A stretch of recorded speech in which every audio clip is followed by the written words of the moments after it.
Okay, good evening, good afternoon. My name is Keith Dreyer, and I am honored to serve as the Shills Fund president. Thank you for being here. Your time is valued and appreciated. The Shills Fund is named for the late Dr. Edward B. Shills, is a nonprofit organization dedicated to advancing innovative approaches and entrepreneurial leadership in oral health. Dr. Shills, or Ed, was executive director at Dental Manufacturers of America, the Dental Dealers of America, and professor at the Wharton Business School at the University of Pennsylvania.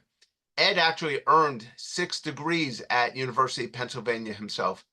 Ed was an amazing entrepreneur, and he saw a need to encourage innovation and entrepreneurship himself.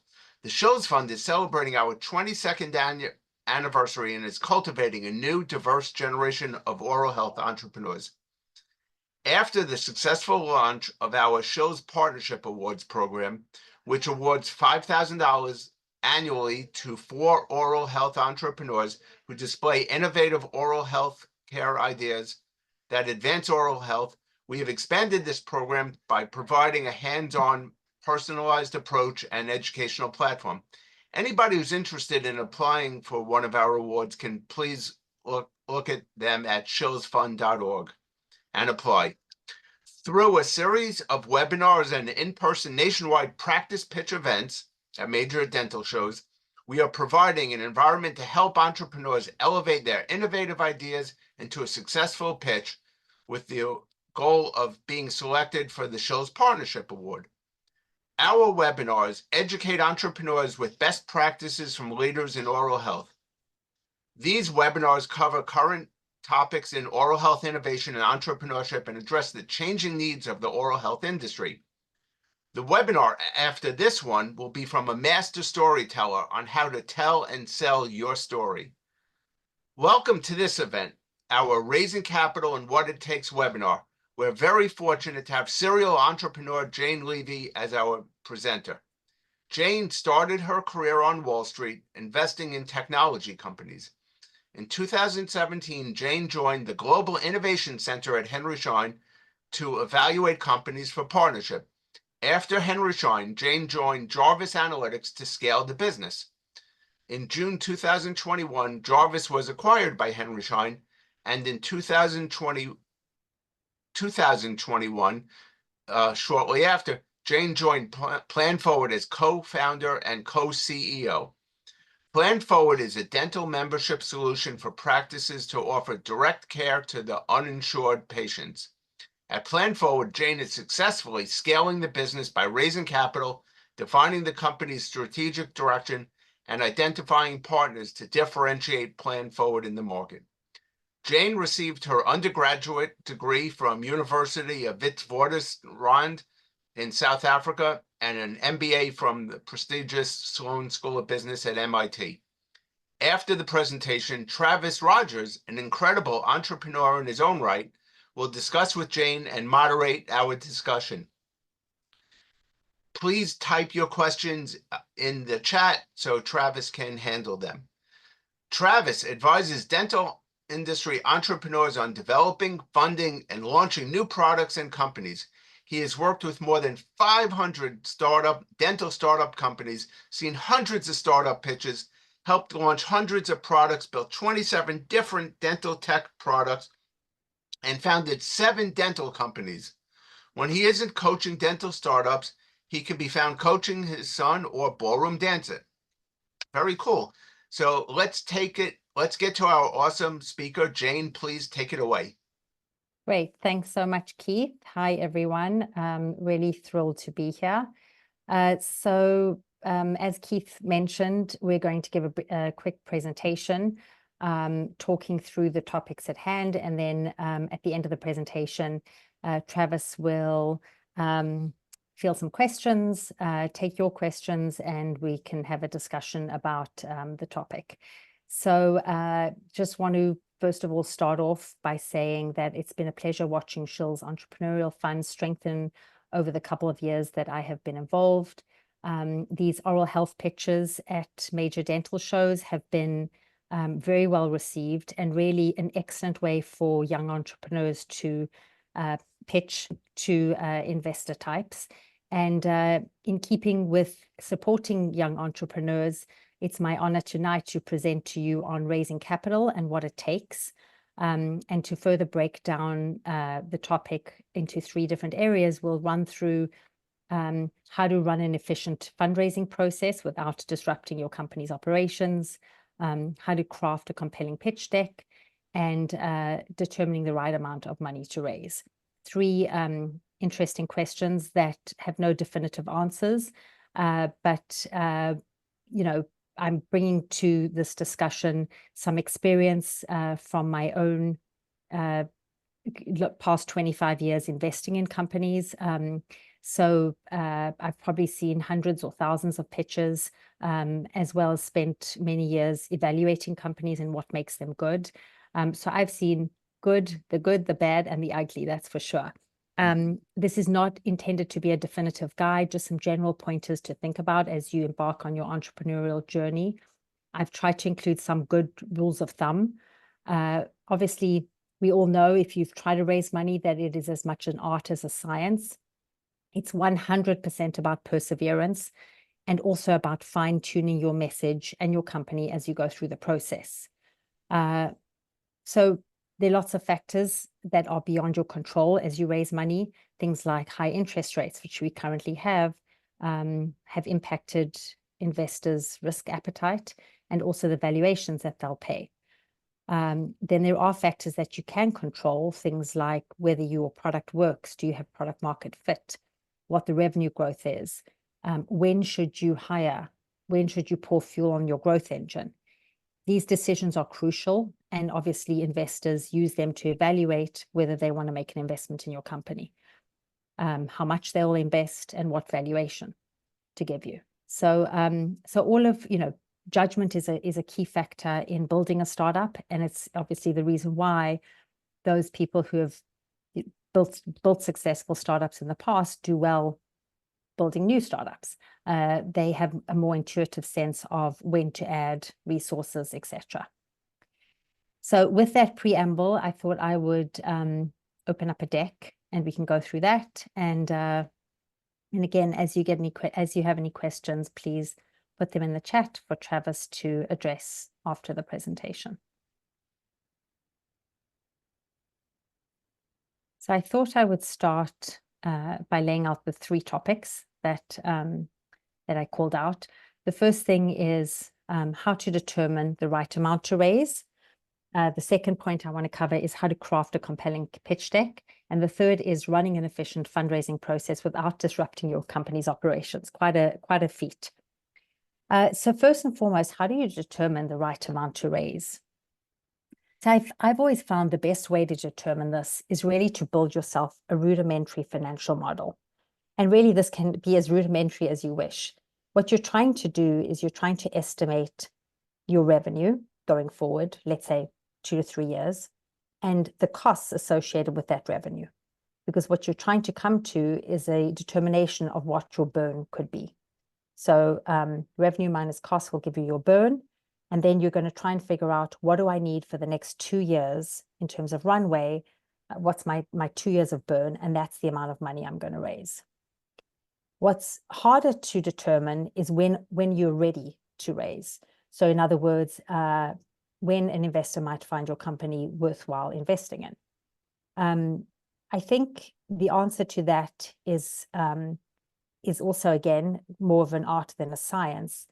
When you've built a product that seems to be working and getting traction, and you have a story to tell, that's when you should be considering going out to raise money. So imagine if you had some money to invest, and someone essentially pitched a story about traction that they were getting with their product in an interesting market, and you were compelled to invest. It's really that mindset that you want to bring to the fundraising process. So, and forgive my slides, I'm definitely not a crack at PowerPoint, but you'll get the gist. So how do we estimate revenue? The major question here to me is, when do you know if you have product market fit? How do you measure your growth in your revenue? and what comes next after product market fit. So product market fit, is when customers are buying your product and they're actually using the product. So many times, at least in dental, which is where my experience has been more recently, if you're selling a product to a practice and they're actually using it and you can see, the usage is happening or they're buying more seats, that's when you start to, and the business impact that you intended to have is actually manifesting. That's when you know that the product is really finding its niche in the market. At that point, what's next is a 3-step process. And I've rarely seen, you cannot really skip any of these steps. So once you have product market fit, the next step is to determine strategy and then business model. And it has to be in that order. And let me explain why. Actually, I gave an example on the slide. When Twitter or X first started in 2009, it quickly achieved product market fit. You started to see people log on and use the platform and post content over and over again. And then they tried to determine what should the business model of the platform be. Should they look to be paid per account? Should they have a subscription model? Was it a data business? They were trying to figure out what the business model was. So first and foremost, they sat down and determined the strategy. Well, the strategy was to get as many sources of information on Twitter as possible, and as many users accessing Twitter, and try and develop this network effect. So once they could determine that that was their strategy, thereafter, the business model flowed pretty easily. It had to be free to everyone and ad supported, because that was the only way that you were going to growth hack. So that's a very important chain of events. You have to figure out what your strategy is, and it may be that you're in a competitive space and you're trying to take share by with a new and better product than what's in the installed base. So then you have to price your product to take share from the existing incumbents. So thinking through your strategy is really, really important in determining what your business model is and your pricing. So once you know your business model, how am I going to sell this product? Is it per location per month, or is it per user? Then you can really estimate what your revenue is going to look like and what that ramp is going to look like. The next step is now to estimate your costs. And the biggest cost of a startup is obviously the people. And so the question then is, how many people should I hire? I have always found that success is highly correlated with a very slow ramp in hiring in the first few years of company building. So I have not come across a startup ever that hired a massive amount of people initially. It's really, you need that slow ramp in the early years when you're trying to find your product market fit. So it's kind of like building a rocket ship. If you add too many people too early because you think you want to fly to Mars, you're going to burn cash, you're going to bog down the management team, and you're just going to waste a whole lot of time. The company is much slower to ramp. Even though in the long run you might actually fly to Mars, you don't want to bog down the rocket ship too early. So here's a rule of thumb. Again, it's not a science, but building product, that phase of in the company building process, you should probably have less than 5 people, not more. Once you embark upon the process, you have a product that works, and you're trying to find that product market fit, then you're starting to hire a few more people, and you're less than 10 people. And then finally, when the revenue is really starting to ramp and you're starting to lock down on the business model that you have, then you can start to ramp the business a little more, and you're now up to about 25 people. But that's kind of how I think about the ramp of the business. So putting those two elements together, revenue and essentially costs associated with headcount primarily, you're now going to be able to calculate your burn.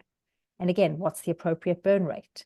These are, again, rules of thumb, and every business is different, but this has been my experience, and primarily for software companies, because that's where really I've focused most of my career. Again, that building product phase, a monthly burn of about 50K or less is appropriate. Once you're starting to build usage, in other words, the product's been released and now you're starting to market to users and grow users, etc., then you need to start ramping your burn, and it should be probably about double when you were building product. And then the final phase, when you're starting to build the business, you have product market fit. Now you're really trying to scale that business and hire more sales, hire more marketing. Then your monthly burn can really scale up to, let's say, about, anywhere below 250K per month is probably about accurate. So the rule of thumb, which actually is just a fabulous metric, a fabulous way to think about your burn, is you just multiply the number of people on your team by 10K per person, because that's the fully loaded cost of a person in a typical startup. And that'll get you a monthly burn. So if you have 10 people, it's probably about $100,000 a month. Great rule of thumb that I use all the time. Obviously, that works when your business is small. Once your business gets profitable and you're starting to ramp much more aggressively, then you have to do some detailed budgeting and, really build out your financial model. But for, just trying to get through the early stages of company building, that's the rule of thumb. So hopefully that gives you an overview of, just a sense of how you consider how much you want to raise. It's going to depend on your revenue ramp, your cost ramp, and your burn rate. So now I want to get a little bit into the second topic, which is a pitch deck. And this is, again, a blueprint. Again, my slide is not very pretty to look at, but this is telling the story in 10 slides and then your ask. So just to go through the different slides, and this is the order that I found typically works, and you can mix it up, of course. Slide 1, you're establishing your own credibility or your authenticity. For example, the company that I'm in now, the founder used to work in a dental practice. She ran membership for the dental practice. She found it really hard to manage that membership program, and so she left the dental practice and started the company.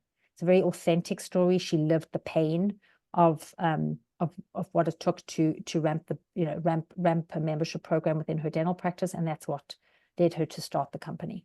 So you're trying to establish that credibility upfront. Slide 2, what's the problem you're solving? Slide 3, how is it being solved today? Slide 4, what if instead of solving it this way, we solved it that way, which is what we're going to tell you about. That's us. And now I'm going to explain to you my big plan of how I'm going to solve this problem. Slide 6, why are you different? Key thing. Is it that your tech's going to be way ahead of the others? AI has, changed imaging in dental forever. Or is it a strategic, like your strategy is going to differentiate you? Or is it your business model? What is it that makes you different? Number 7, TAM, total addressable market. How big is your market? This is one of the limitations of raising money in dental, that the market's not that big. Slide 8, why now? Why is this the time when, so again, back to AI, this is why now, because now is the time when, large language models have hit, AI is becoming more mainstream, there are more developers in that area, etc. Slide 9, why are you and your team the best possible people to do this? Why are you best positioned to really execute on this vision? And slide 10, what does the business look like in 1 to 5 years, whatever you want to do.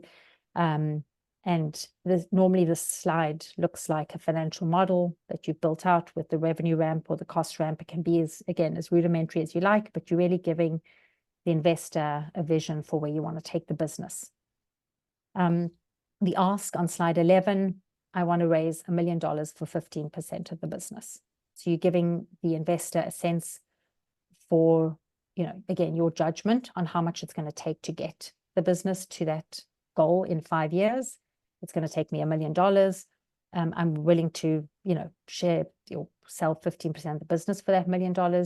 You know exactly what you're going to spend the $1 million on, and the investor, walks away with a sense that you have good judgment, or you've thought through how you're going to spend his or her money. So that's the pitch deck. The third thing that I just want to touch on is, fundraising and a strategy behind how to do this. It's hard, it's time consuming, and you really have to have a thick skin. I have to say that. Even though I've done it so many times, every failure hurts, and every time I get a no, it hurts. And I try and not focus on, try and not take it personally. So this is just my list of five kind of lessons that I've learned. The thing that I do is I make a list of every investor, every VC, every family office that I can possibly think of. I make a long list, I build my deck, and I send it to all those folks.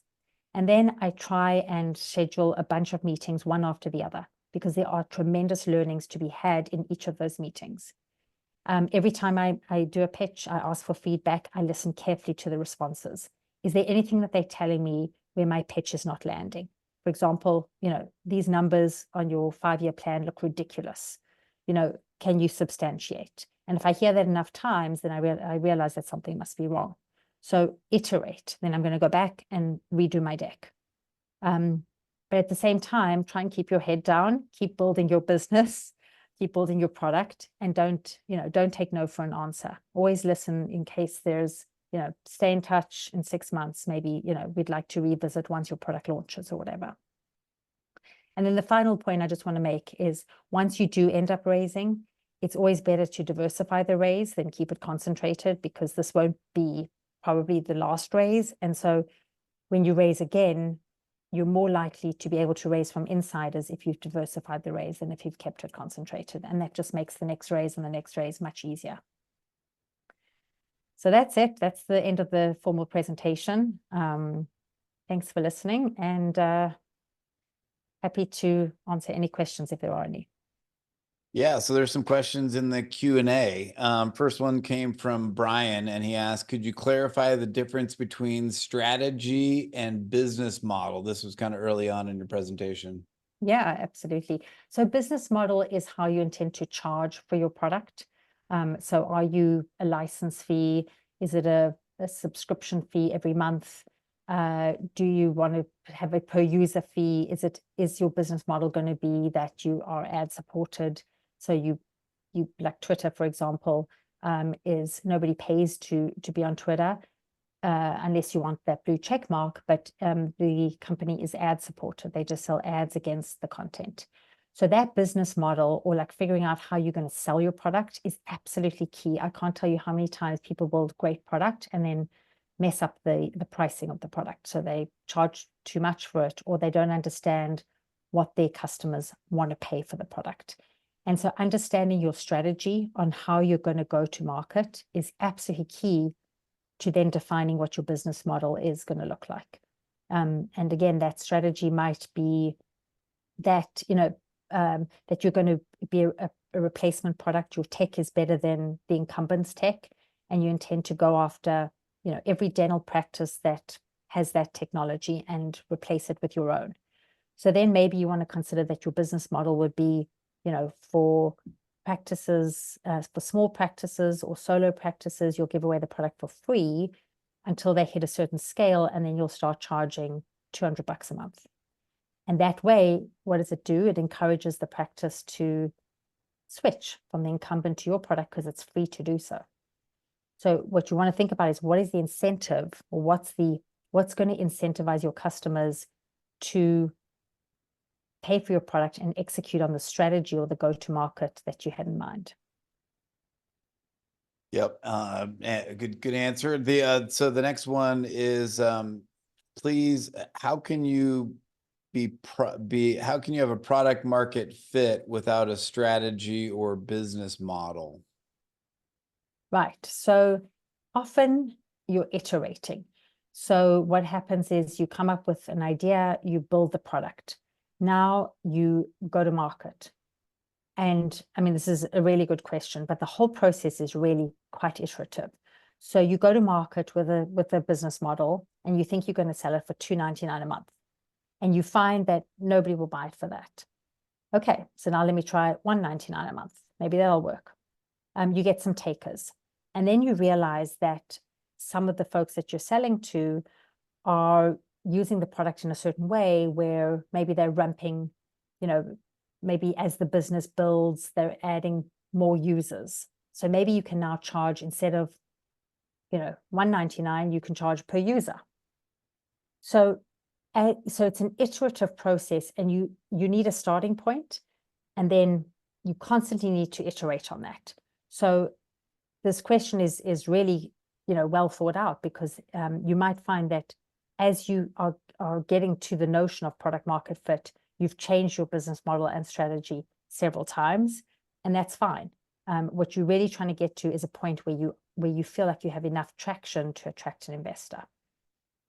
Yeah. Next question is an interesting one. It hits me in the heart a little bit. How much money should founders invest from their own money for an MVP or an early product, and to determine product market fit before starting to raise money?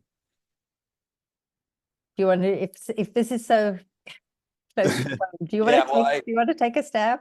I'll take a first stab. I mean, so for me, with all the products that I've built, and some of it's people coming to me to build products for them or with them or as co-founders, product market fit is the most important thing to me. And I talk about this a lot on my social media, and I follow Steve Blank's customer discovery process, which is really a constant iteration of making sure you're building the right it. So that's a whole nother webinar. We'll put that, Keith, we'll add that to the list of webinars that we'll give on how to determine product market fit, because we could talk for hours about that.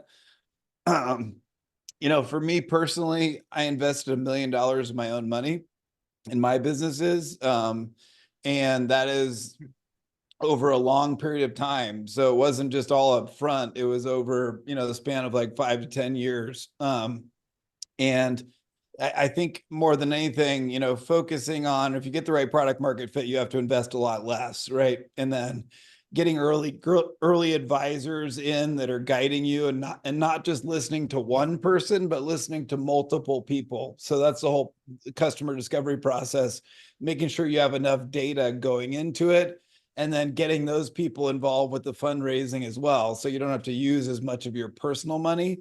But the quick answer is you don't want to get to other people's money as fast as you can. I hate to say that, but a lot of it's built on your own capabilities. But for me, when I've seen pitches and when I've worked with startups or invested, they better have put some of their own money in. Otherwise, I have a little bit less interest, because it doesn't feel like to me that they have personally bought in. But there's also a lot of startup companies that just don't have enough money. So you got to get to that quick other people's money. And that typically comes in the form of angels or, pre-seed money, friends and family type rounds, versus using your own money. It's all situational. Don't mortgage your house. Don't overextend yourself. Set a budget, set a top of the month. This is the end. This is all I will put in. Have the conversation with your partner, spouse, whoever it may be that also is affected by the decision, and go at it as a cohesive group versus just going off and doing it on your own. Yep, I agree with all of that. I mean, an investor wants to see skin in the game, but truly, if this is what you're doing and you're putting in sweat equity and you're not earning money somewhere else, I mean, anyway, that's skin in the game. That's real life skin in the game. So, I'd agree, don't overextend, put as much money as you can. And obviously you've got to make it last until you hit, because you want to put in that 50K or whatever it is, and get to product market fit as quickly as possible. Right. And so if your founding team is all putting in 50K, that helps. And you just got to sprint as fast as you possibly can. Great. Yeah, I think budgeting over time. How much money should be spent on MVP, and how to get people who would try the MVP? So in other words, how do you get the early adopters, the folks that come in as the MVP? And I think it ties to one of the questions, or one of the things you talked about earlier, Jane, is, getting the right co-founders, the right people. And I know for me, one of the questions that I actually personally have is, where do you find those people, right? It's one of the hardest things to do.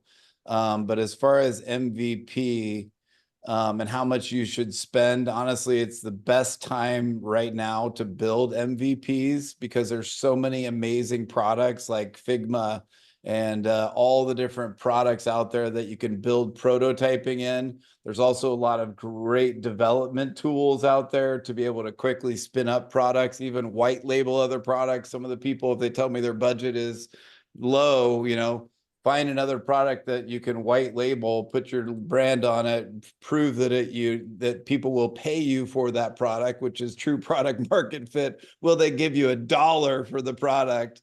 But I think, I don't know if you have a number in mind, Jane, when they say, what is the cost to build an MVP? I think it's pretty variable depending on the product that you're building.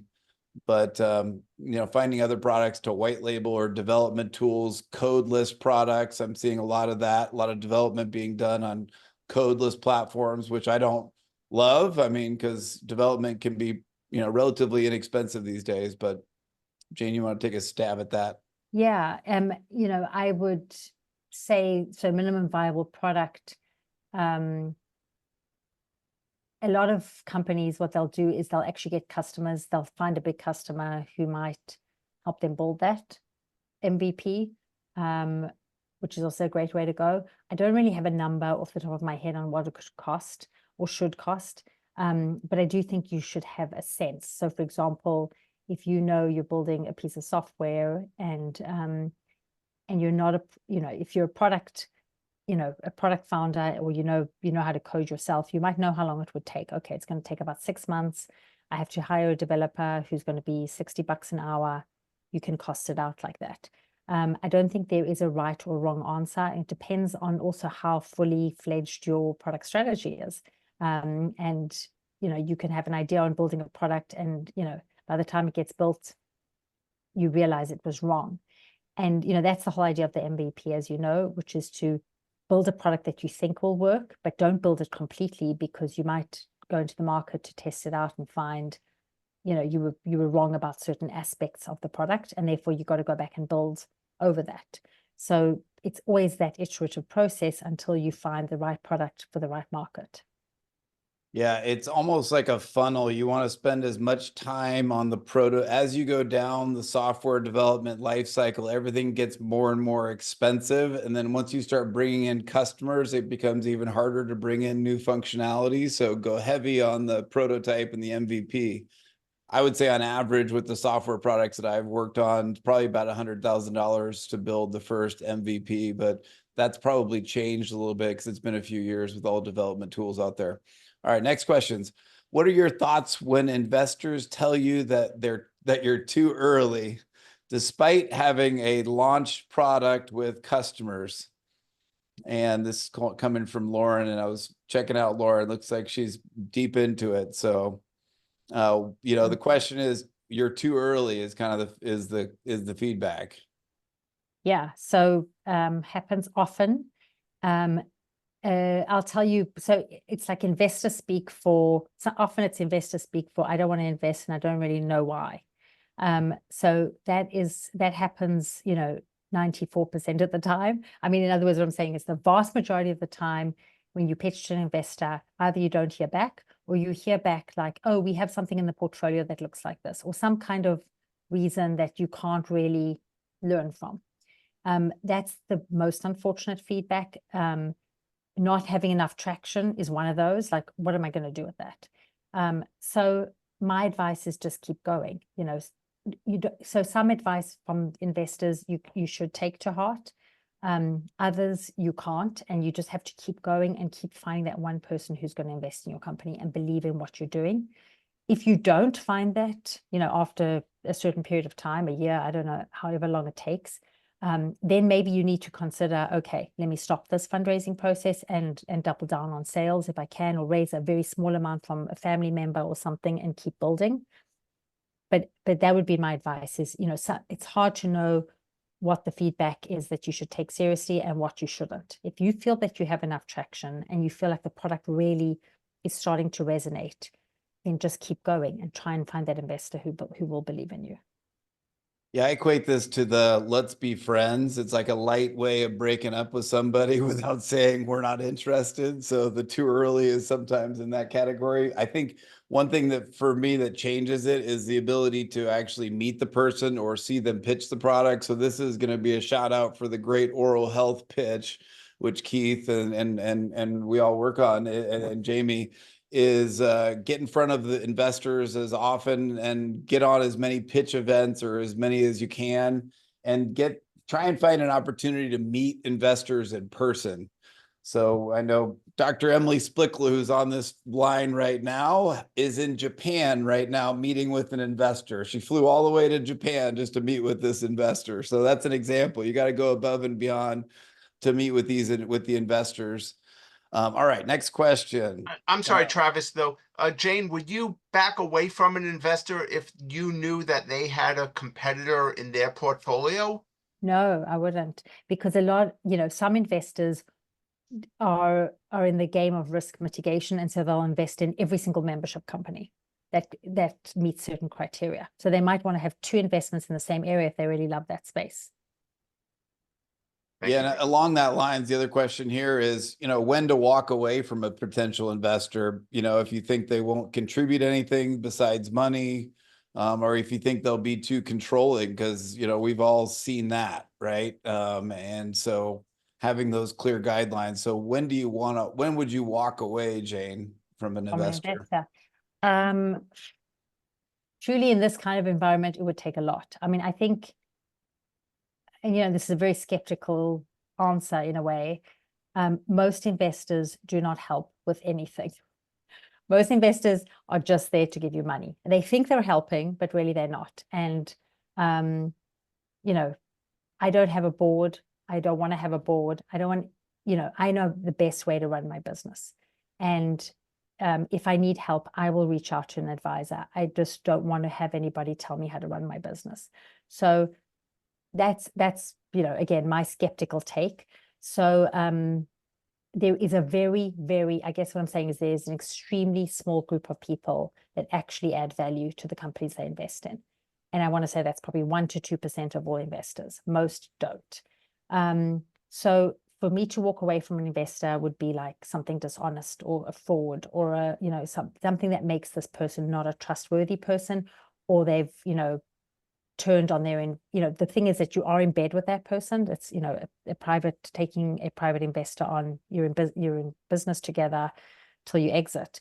And so you don't want somebody who's going to be at you constantly about the business isn't growing fast enough, or I have information rights, where is my information, constantly.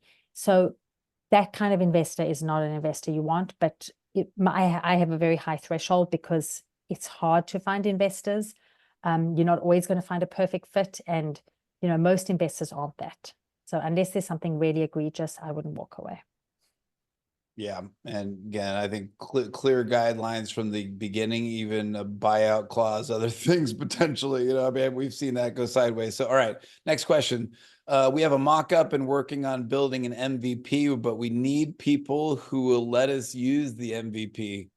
And I think he means finding customers or people to use the MVP. How can they approach users in this non-early adopter market like dentistry? So how do you identify users of early adopters, MVP users? It's super hard. I mean, it is super hard. But it's almost like asking around, networking, going to dental conferences. I mean, that's some of these dental conferences like Yankee or Greater New York are very reasonably priced. You can attend, you can just walk the floor, try and network, talk to as many people as you can. You can't believe how much you learn from those conferences. And then it's really meeting the pain point. So, listening carefully. So you run into a practice and you want to talk to them about your product. Talking them through and listening extremely carefully to how they articulate their problem. I love this statement, which is that, buyers have all the answers, sellers have all the questions. So as a seller of a product, ask as many questions as you can possibly think of, because they know the answer. You can't tell them the answer. You want to hear them articulate to you the pain point that you're hoping to address, and that's the best kind of buyer you can possibly find. So it is time consuming, but if you've hit a need, hopefully you find those folks. But it is hard for sure.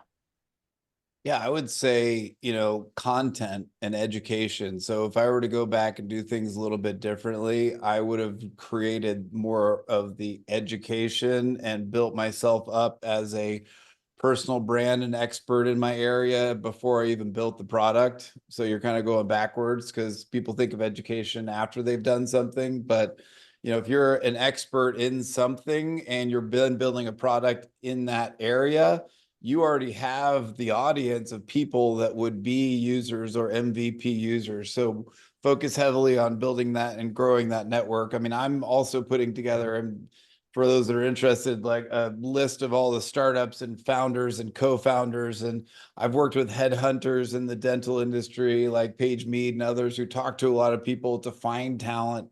So there are some rocks out there to look under. But again, I think that's a whole nother, probably webinar is finding the right co-founders or the right MVP and early adopter users. Those are probably two different webinars. All right, next question. Can you speak briefly on the timing of bringing on board of directors in this process, such as when to give a board seat to investors? Well, if you're raising on a convertible note, that's, you don't have to, you can't have a board. So, so that's what I try and do, is just keep raising on convertible notes, so I don't ever have to have a board. I mean, truly, again, I've invested in companies where the board, removes the CEO. And so from an investor standpoint, a board is fantastic because it's a check and balance on the operations of the company. But from a company operations standpoint, it's just, it can be a good thing. I think too early, it can stifle a company. So the governance can provide a check and balance for you as an operator. But it really has to come like when you, I think, have hit profitability, or you really have, gotten your runway sorted. Yeah. I think a lot of it depends on the relationship that you have with that person. So I've had board members that were too controlling, some that were not involved at all, and everything in between. So, and those that I tried to get out as quickly as possible. So I think the answer is, based on the relationship and the amount of equity that they're investing as well. I don't know, Jane, if you've ever seen this, but if they're raising over $1 million and their valuation is, let's say, 10 million or 20 million, whatever the number is, has that person earn the spot being a board member? But I think what I see with most of the startups is they give it away too soon and too early without knowing that that person actually brings the value or is the right fit for their board. Yes, agreed. So again, I think having a board too early can be a real limiter on the company. And, I think also just bear in mind that, yes, investors who are investing in a Series A, for example, will want a board seat. And I think the Series A is probably the right stage to be constituting a board. Somebody's coming in, they own 20% of your company, they want a board seat because that's the way they mitigate risk. Fine. The way as an operator you would mitigate risk in a board scenario is always to have an independent, somebody who does not own a piece of your company, be a board member. And that way there's always a check and balance so that the agenda of the investors is not always the dominant agenda of the board. Yeah. All right, next question. I've been interviewing a lot of dentists about a solution I am building. However, I'm having a hard time getting them to use my MVP. Do you have any recommendations on how to get them to use it to figure out whether it's the right product market fit? I mean, I think the kind of answered your own question. If they're not using it, it's probably not product market fit or enough of a pain point to launch the product, I mean, that's my quick answer, but Jane, what do you think? No, there? exactly right. Exactly right. I mean, ask them why they're not using it. Hey, can you just speak frankly? Why are you not using my product? There's nothing, free, there's nothing more compelling than free, right? I've given you a product for free, but you're still not using it. Why not? Yeah, I mean, Jane, I think you brought up a great example in your intro with Plan Forward, right? Is your co-founder was working in a practice and it was a big pain point for her, and easy to find early adopters and MVP users if you're solving a big enough pain point. A big part of that, and it's maybe tied into the next webinar we're doing, is also telling a good story. You got to get some of these people emotionally involved in it and get to the right team members that actually have the pain. Sometimes what I like to do is also build a coach inside the organization beyond who maybe the doctor is, but maybe you have an office manager that can almost take them out to lunch, have a side conversation. What's the right pain point? How do they talk about the problem inside the practice? And then take that information and bring it back to the doctor or whoever the buyer is, or the MVP user, or the approval, and make sure you're talking in the same language that they're talking. I find a lot of people that, especially if they come outside of dentistry and they come into dentistry, they're talking about customers versus patients, and the lingo just doesn't jive. So get a good internal coach within the organization that may even have the biggest piece of the pain point there. All right. Said one last point on that. Don't be discouraged though, because this is a fact-finding mission. So ask why your product's not being used and then tweak the product. And now you're iterating again. So you may have 60% of the solution built, but that last 40% is really going to make it compelling. So figure out why they're not using it and fix it. Next question. Are there any incubators that you recommend for first-time founders? Go ahead, Jane. No, I mean, there's so many. There's so many, none come to mind off the top of my head, but we can compile a list as we, go on our travels. Right, and we'll put it on the show's website. Yeah. Yeah, so years ago, I started the Dentecubator, which is an incubator for dental products. I think, and I still do it, but I don't do it as like rigorously as I once did. But it's, because I find a lot of people get frustrated by a true incubation process because there is so much documentation and process. It's like sometimes you just got to pull in and figure out where you need the help and then go from there. But there are CareQuest. I mean, there's Y Combinator. There's a lot of general incubators. For me, when I was, working with Revere and seeing a lot of pitches, and even still with the work that I do with them, when somebody says that they've gone through an incubation process, my light bulb goes off, and I'm immediately considerably more interested in them because I know they've gone through a process to get to where they are. So I think incubator or not, formal or informal, the most important thing is that you follow the right process to get to the point where investors are going to be interested. Because, if somebody says they went through Y Combinator or some other incubator, I was like, okay, we're going to take these guys seriously because it's kind of like getting your MBA, right? So, all right, next question. When should we ask for NDAs for potential customers or investors? Early stage investors will never sign an NDA, in my experience. PE maybe, but early stage VCs won't, just because they see a huge volume of deals they can't. Customers also, I'm on shaky ground here because I've never had a product that's required an NDA. I don't know if you have, Travis, but I've never asked a customer for an NDA either. If you feel you have something really proprietary, I'm just not sure what you gain by asking a customer for an NDA. Is it that you're concerned that they might copy what you did, or what's the goal? And when we have our great oral health pitch contests, we remind all presenters that it's a public forum. Anything you say is public. Yeah. Don't assume anything, but actually the only thing you should assume is you are in the public domain and whatever you say is out there. Yeah, I have a couple experiences here. I've had NDAs going back and forth, obviously hundreds of times. And I think actually in some ways, I almost respect the company for sending me the NDA. It doesn't mean I'm going to sign it, but it normally means that they have a good legal process in place and that they value what they're doing in themselves. So almost a positive in some columns. But if you come in too early and you throw an NDA out without explaining in a public, version of what you do, just like the great oral health pitch, then you sort of lose interest because you're putting a wall up. It's kind of like when you go to a website and they say free download, but then they ask you for your credit card or your information. It's a wall. So kind of depends on where you are, but I respect people that send out NDAs. Doesn't mean I sign them. One last point is that you have data rooms like I can't remember the names of these things, but Yeah, Brief Link and others. yeah, There's a so few. if you're worried about somebody, downloading your model or downloading your IP or your deck even, just stick it in a data room and don't let it be downloadable, and then put a time limit on it.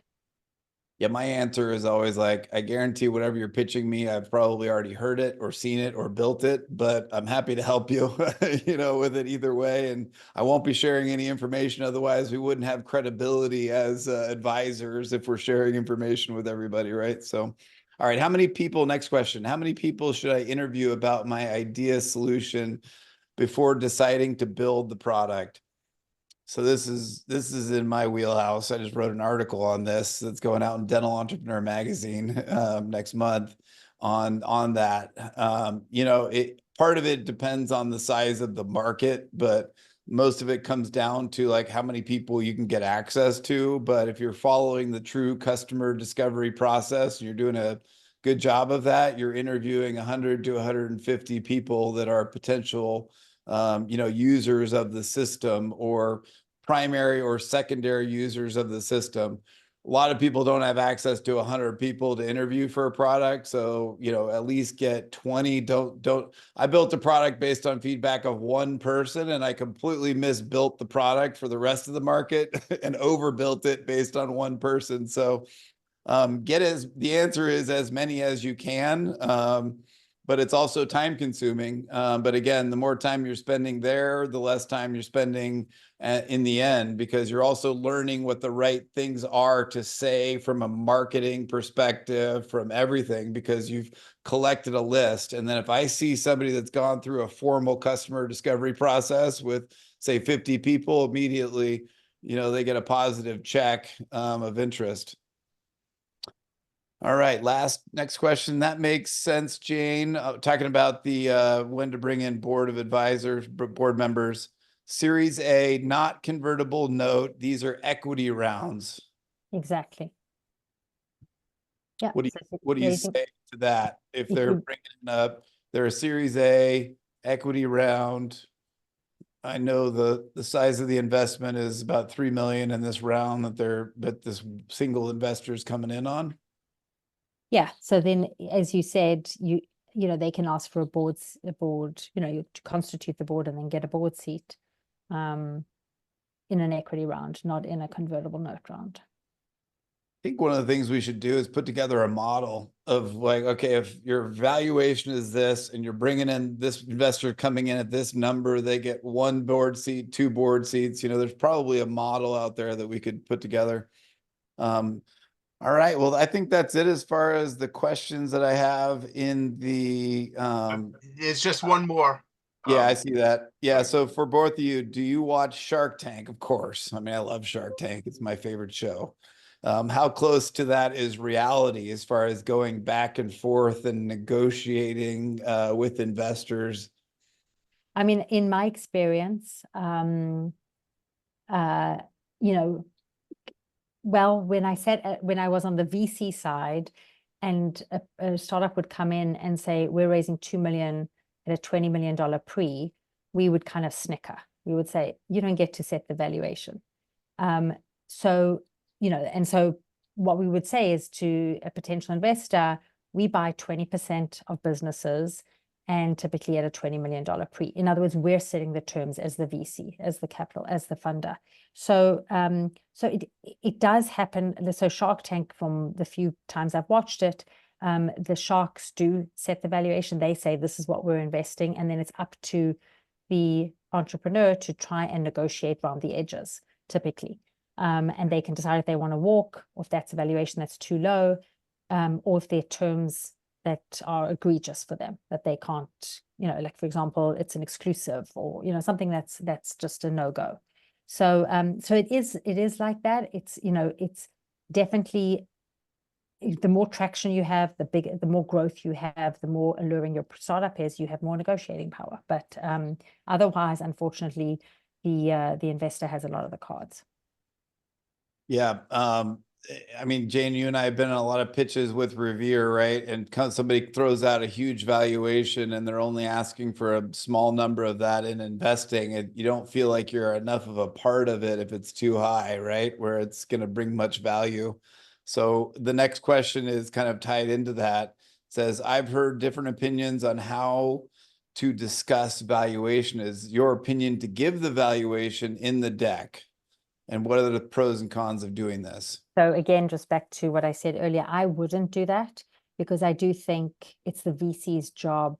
The VC is the investor and they see hundreds and hundreds and hundreds of decks. So they know what the valuation is of your company. When you walk in and say, I want a $10 million valuation, to me, you've boxed yourself out for some investors. Like they're like, there's no way I would pay that. And also, you know, the operator shouldn't be setting the valuation. So to me, I always err on the side of saying we want to raise 3 million and we want to sell 20 to 25% of the business. By saying that, I've kind of given them a ballpark of what I'm thinking, but I haven't said my valuation is 15 million. Yeah. Hopefully that nuance is clear. Yeah. This has been really, really great. I mean, this kind of fireside chat we could probably do for go for another 8 hours, and but we won't. And we really appreciate both your times, your expertise, your willingness to share and with others, and that's really special and meaningful. So Jane, thank you from the Shills Fund and myself, and from Jamie, our executive director. We look forward to seeing you at the meetings, whether it's as a panelist role, or we will be at the Greater New York, Chicago Midwinter, and CDA Anaheim for our next pitch contests. We might have a virtual one, but please check shillsfund.org for updates and be on our mailing list. Thank you, Jane Levy. Thank you, Travis Rogers. And thank you, Jamie, behind the scenes. Have a great night, everybody. Thanks, Keith. Thanks, Travis. Bye, Jamie. Bye.